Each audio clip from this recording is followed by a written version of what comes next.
Well, hello, everybody. I'm Cindy Myers, and my business is Your Energy Healer. So if you're ever interested in learning more, you can go to that website. But I'm just very grateful to Ava to invite me today to talk to you about what's going on energetically, what I'm picking up, and in the world and environment. And today's topic, I thought I'd share with you what I'm learning about the fifth dimension that's resulted from this quantum shift that we recently went through, and what that is meaning, at least to me, of what I'm understanding where we're headed with it. And it's really quite exciting, actually, uh, as it starts to unfold and show more of what it is opening humanity and the world and the planet and maybe planets too. Um, so, for first of all, I'd like to go back just a little bit and talk about because it's related to fear. And so, where we've been at has been really driven a lot by fear, the emotion of fear, that fight or flight response system. And we all have it, and even animals. I work a lot with animals, and and uh, and so it works the same. It absolutely works the same, no matter whether it's a dog, cat, horse, cow, or human. When we're talking about that fight or flight response system, it's run, freeze, or fight are the main responses to it. And but with us humans, what we don't realize is how much of our decision making process is run through that flight, that fight or flight response system, or as I like to call it, lizard brain. That lizard brain of ours makes a lot of decisions. It shapes how we perceive things because it's running through that. So when we get our buttons pushed, when we get you know triggered in some fashion, and it can be a hard trigger, which are actually more obvious that sometimes that we're in the hard triggered state, than the more subtle ones that we're actually seeing something. Somebody just runs, gets on our nerves or something, or something they say upsets us in some way. That's quite often because it's triggered some old experience, and that's how we are perceiving this current one, this current experience or relationship or communication with somebody based on that older communication. And our lizard brain has taken over and it said, this is what it means. And so now we're responding based on however we respond in one of those three fashions. We get upset and get in a verbal fight, or worse, we get angry, or we freeze and we have the deer in the headlight and we don't know how to respond, or we go, I got to get out of here. I'm out of here. And you walk away from it.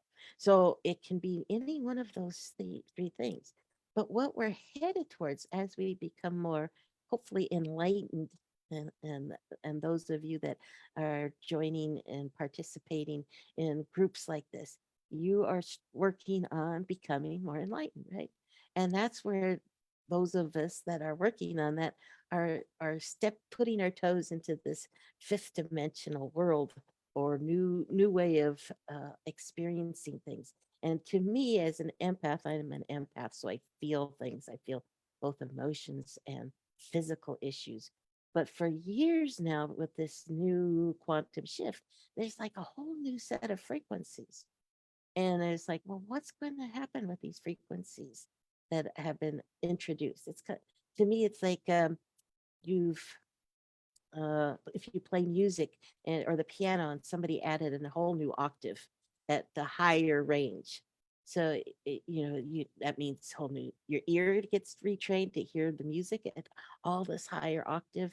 You have to write new music that goes with that higher octave. All sorts of new things are happening because we've been introduced this new quote unquote octave, this fifth dimension of way of seeing things. And we humans, if at best we can see four dimensions.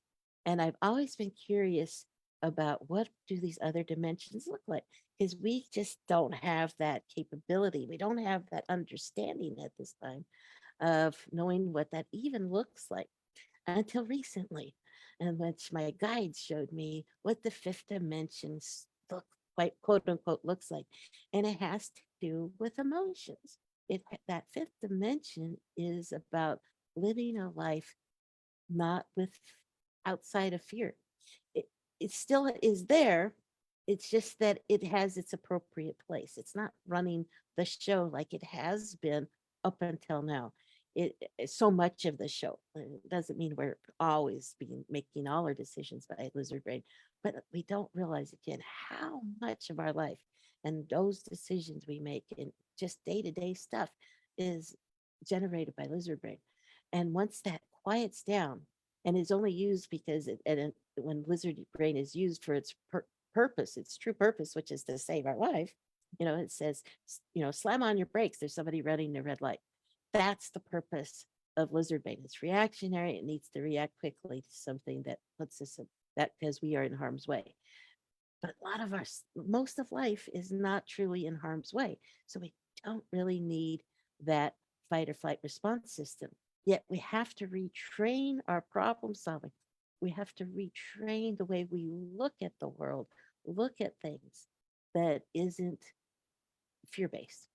And so when I do healing circles, my group online Zoom healing circles, a lot of what's been coming up in the guided meditation of these healing circles are my guides taking us to nature and teaching us, and they're using nature to teach us how to be in that state of without fear.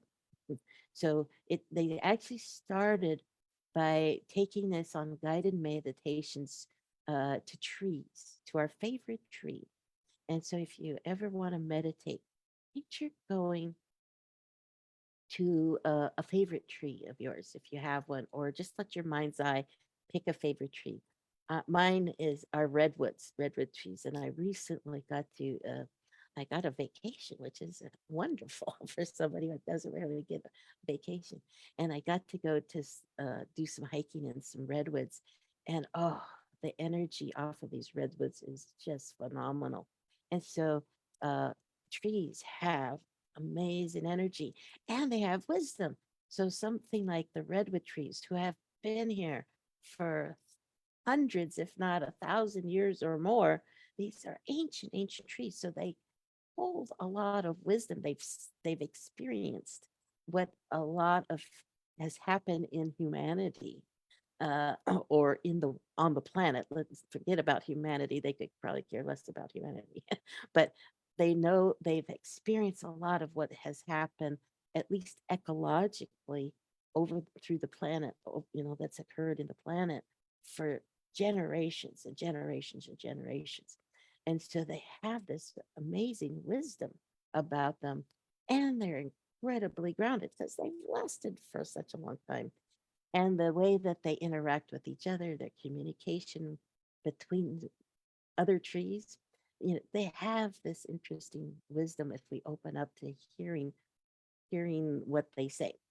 So, so in this guided meditation, or in your own meditation, picture going to a tree and just feeling that energy, and actually picture going inside the tree and seeing how much life is supported by this tree. Because these trees, just what we see out, the birds and the squirrels and all the animals that live in the tree and amongst the tree, their nests, that these trees support a lot of life. Then you go inside and there's tons of bugs and things that are still alive and doing their thing in the tree.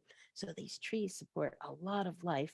And then you go down under the ground and you can use your mind's eye to go under the ground and see all the uh, how their roots work and how they get nourishment, how they share nutrients and nourishment amongst each other.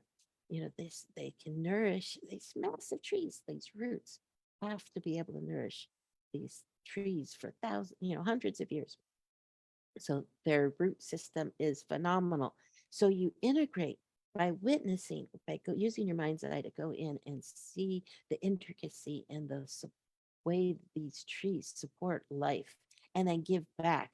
They provide us oxygen to, for us to live as well. So here they support the planet as well as supporting the minutest insects. And And so these trees, again, have so much wisdom and are so well grounded. So when you go in and have that meditation, you're picturing that how grounded these trees are and this full experience of life that they offer. Now, when you go and need to ground yourself when you go out into the world and need to interact with others as humans or deal with your own issues, you can ground yourself, but it has a stronger definition. When you ask to ground yourself, you're grounding yourself to this new way of your special tree. And that protects, it's not just a protection, it's, I rather use it makes you feel safer. Is again, protection means there's danger out there, and we're getting away from that fear-based uh, uh, uh, modality or thought process. And so we're actually feeling more secure, more safe to be our true self. And that's our whole purpose and goal, I think, in life is to figure out, the sacred contract that we have being incarnated into this life is to heal old karmic wounds, and then so that we can live this soul authentic self life. And so to do that, though, we need to feel really secure, because to put yourself fully out there, you're very vulnerable in showing your authentic soul self to the world. So we need to feel really grounded and really safe and really secure. So again, before I came on today, I thought of my redwood trees and grounded myself thoroughly. So I feel great about showing myself out to all of you. So that was one way that nature is starting to teach us how to be in this fifth dimension. And then I like to look at other animals and other nature is also communicating to us and showing us how to be in that state, and how at least spirit communicates to me. A lot of times it gives me clues. I wish they gave me full paragraphs and and directions on how all this works, but they just give you a little hints and little clues, and we're like little inspectors and investigators on this journey trying to puzzle out the meaning of things. And so a lot of the ways they do that is through nature. Again, they use animals that cross our paths, uh, dreams. They can show up and seeing what's going on in your dreams. And a lot of times when we dream, if you analyze your dreams at all, we tend to look at the people we interact with and the story of it. But everything that your unconscious or subconscious chooses to go into this dream has a meaning and a purpose. So I encourage you to actually look beyond the the obvious story of things. Look at the setting. Where are you? What is it looking like? It's a lot of my dreams. I'm outside. I love to be outside, more in nature. I have a my own farm, so nature is very important to me, and I think it's important to most people. So where's the setting? That is so important. Look beyond the story. Are you outside? Or are you inside too? That all everything chosen and put into that dream. Your subconscious writes a detailed script, a movie script every night, and multiples of them, because you have multiple dreams every night. So if you remember your dreams, your subconscious is providing important information about where you're at and where you're trying to head, or maybe what you're trying to heal. So take note of everything, especially the background information, the scene. Take note. And if there's nature things, so if I get an animal that comes into one of my dreams, boy, I pull out, and I like to use my little Google. You can use your little phone here and Google the totem meaning of an animal, and that can give you nice insight of where you're at. And that came to the next nature thing. We started with trees in our guided meditations to build that really strong foundation, and we repeated going to trees, and we still go back to trees in these healing circles that I lead. But the next thing that came up was I found was interesting was a turtle. And so we went and visited turtles, and turtles are there's land turtles and there's sea turtles. So depending on what people pick, there's a little slightly different meaning. Water means the subconscious. You're going into your subconscious more.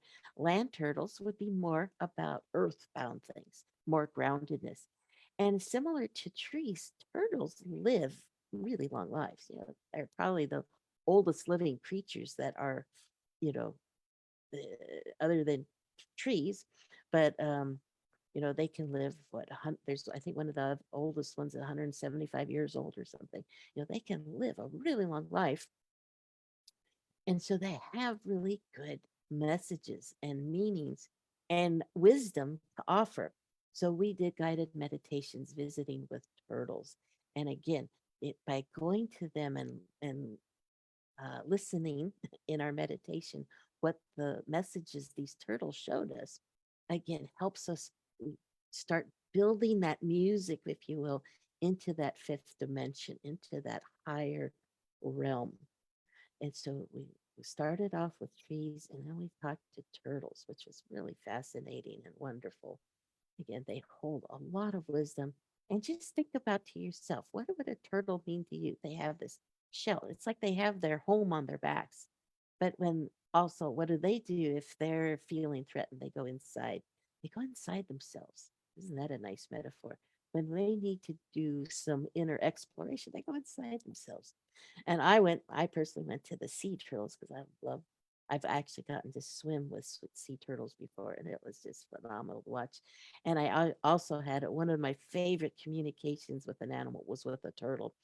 Uh, so they're really cool animals. And this turtle, they're the designs in their on their shells are just beautiful. Nature has created the most beautiful design on their shells. But on these sea turtles, if you've ever seen a sea turtle, look at their flippers.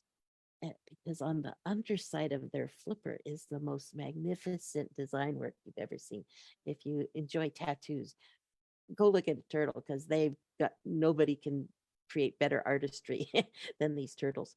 And so I was communicating with this one turtle that was swimming by, and I went, "Oh gosh, you're under," and I just saw its underside of its flipper, and I said, "Oh my goodness, that was beautiful. I would love to see that again." And it swam around in a circle, and it came back, and it raised its flipper as it went past me, and it made this circle multiple times, and every time it went past me, it raised its flipper.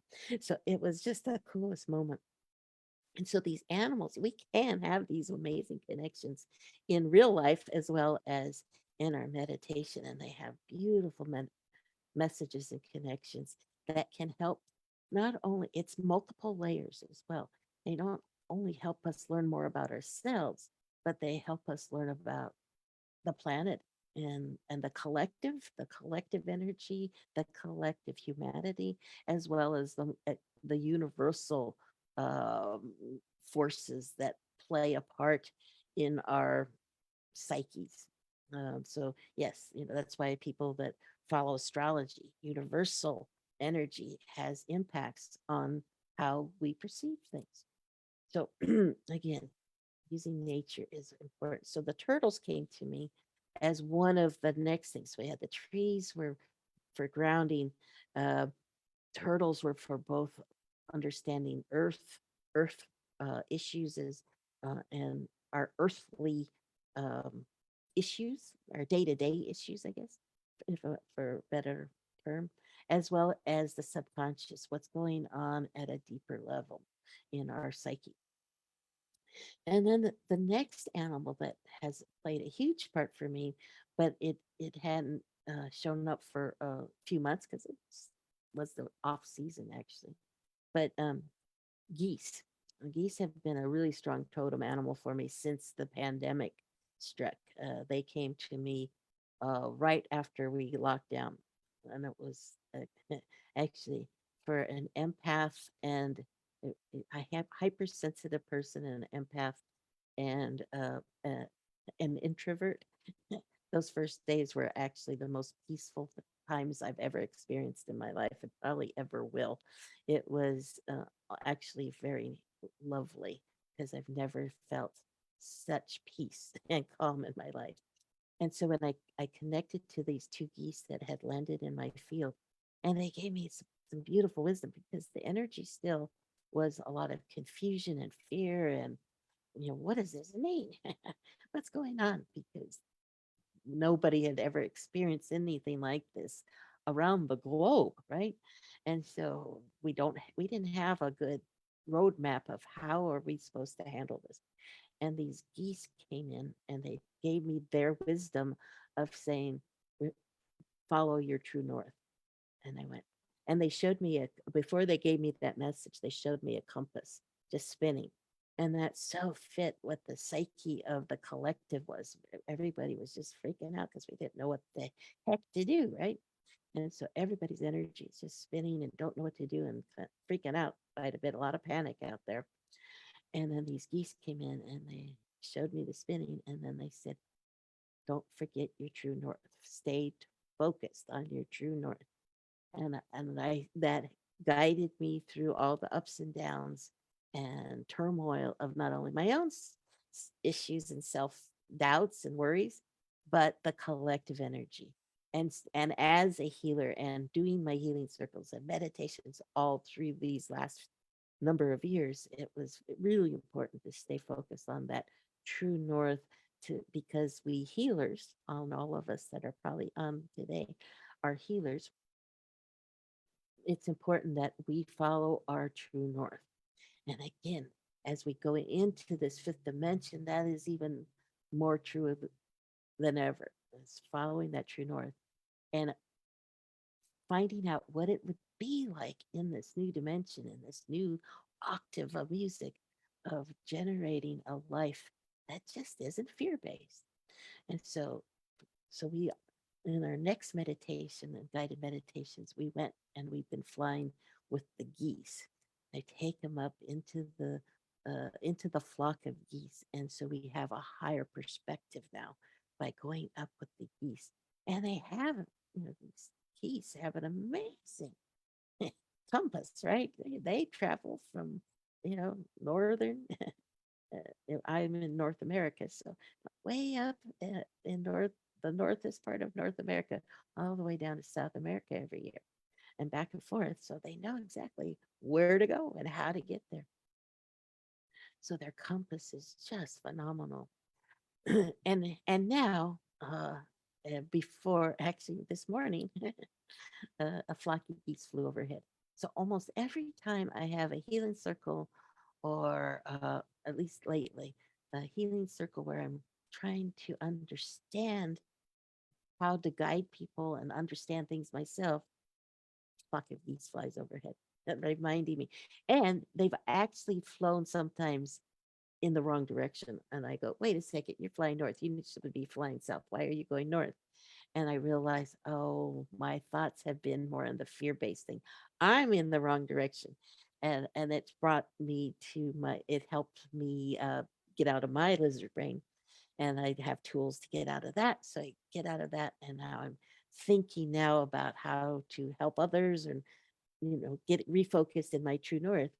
And and I've watched the same flock of birds make a U-turn and head back in the correct direction. So it's just amazing. It's wonderful experiences when you get tuned into nature and they help guide us. And it's not that I'm anybody special. They do this for everybody.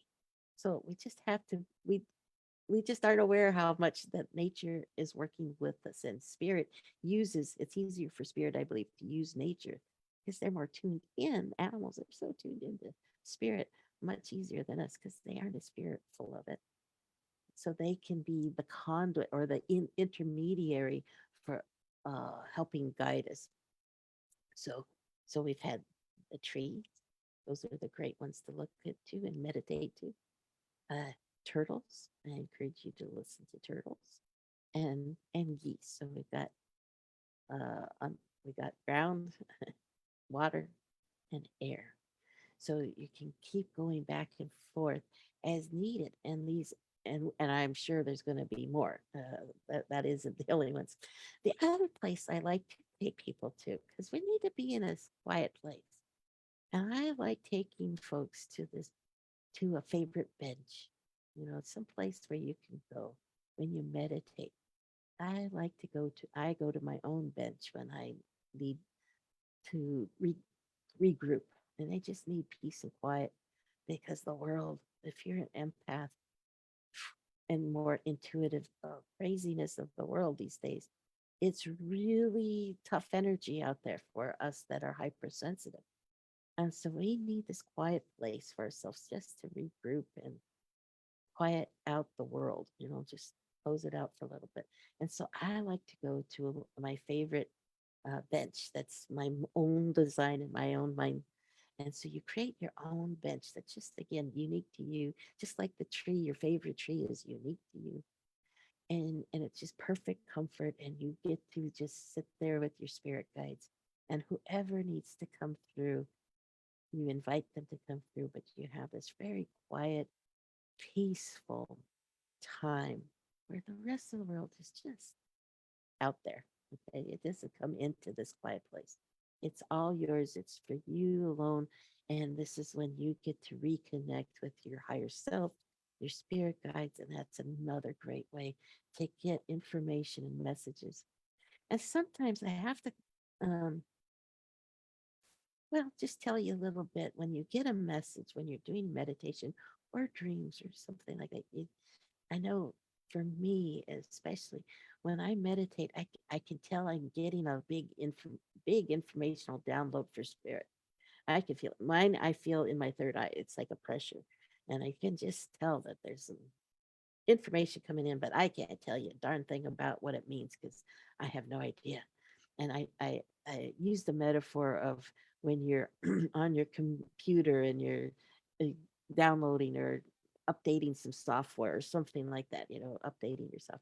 And you see that little spinning wheel, or your cell phone is updating the software, and you get the little spinning thing, something is spinning, telling you it's something's happening, but you have no idea what it's doing yet, right? You can't use your tool yet because it's still updating the software. That's what it's like. Then the spirit is sending you a bunch of information to help guide you.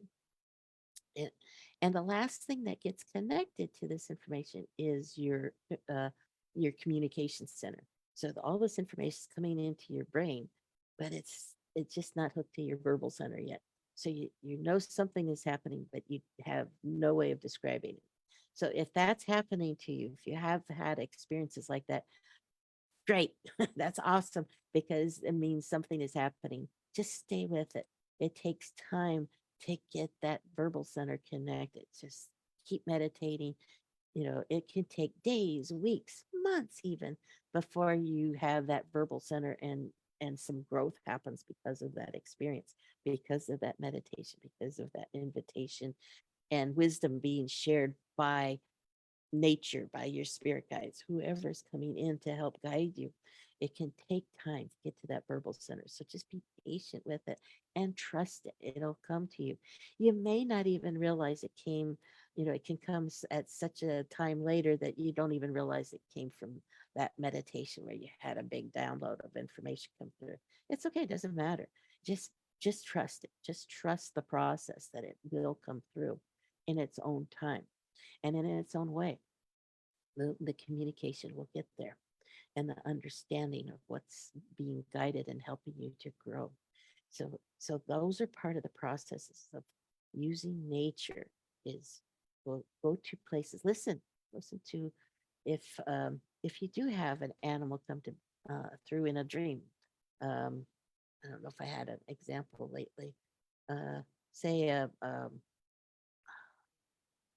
I think I had a raccoon come in not too long ago. So you might go look up a raccoon in the totem book, totem meaning off of Google, read about it, or maybe then meditate and invite the raccoon in and see if they does have a little more personal message besides the collective definition. So that could be one way of understanding and using nature to help you grow into this new dimension.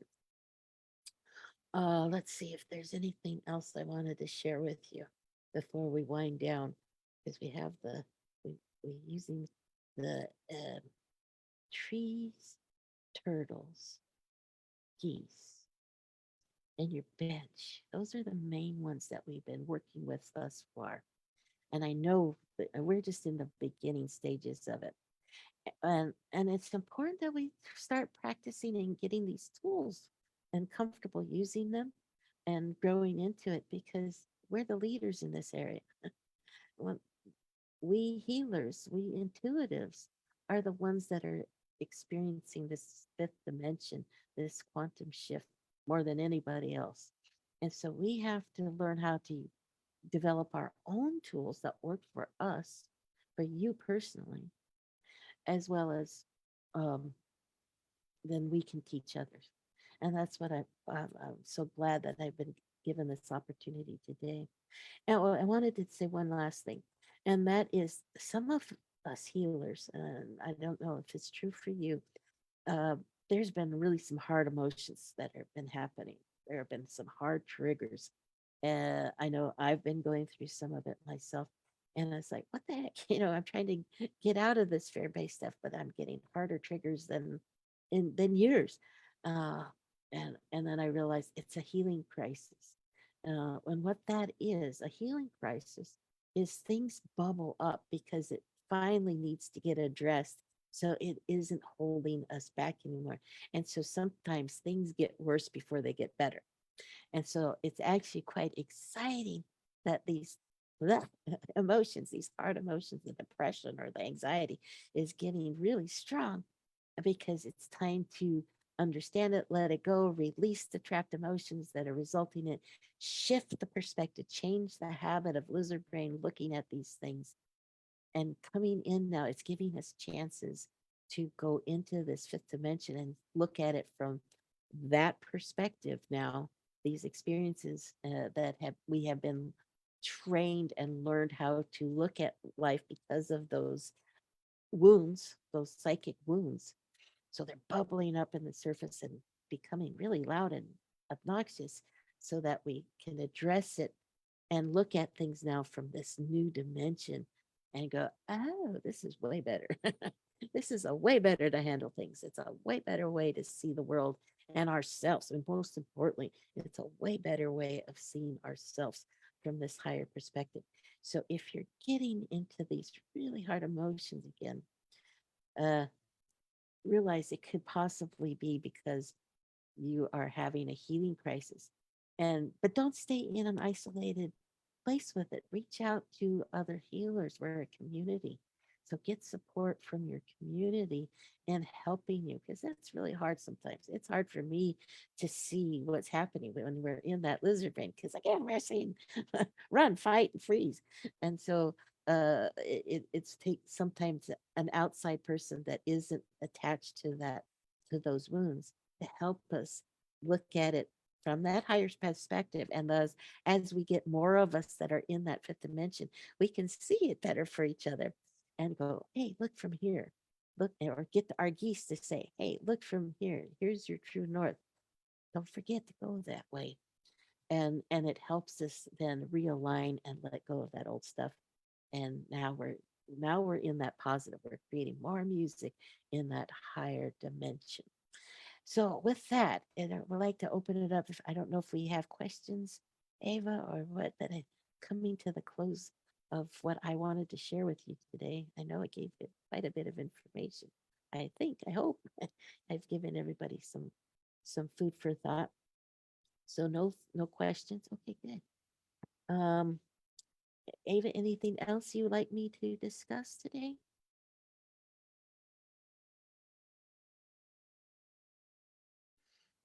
Are you there, Ava? Hello. So yeah, I think this is what I've been shown to what to share with you today. So I just want to thank you all for taking time and listening and being you, your authentic you. I honor you. I respect you. I look forward to having this community of people sharing this beautiful experience of life and going into this new dimension all together. Thank you. Oh, you said, how can you reach me? If you'd like to get support or come on to my healing circles and participate in those. Love having people come into those. You can check out my website, yourenergyhealer.com. That is the best way. There's ways of contacting me on that. I have written a number of books. You can check those out. But I have a number of services. I have webinars that you can participate in, both for animals and humans. I have both types of webinars that talk a little bit about animals and emotions, and we talk more about how to get us out of this fear state and going into the more. And I teach more tools, important tools on how to quiet the lizard brain and get into that higher, authentic self brain of yours. And then, of course, the healing circles are very, very powerful. And you can get all that information at my website, yourenergyhealer.com. So thank you.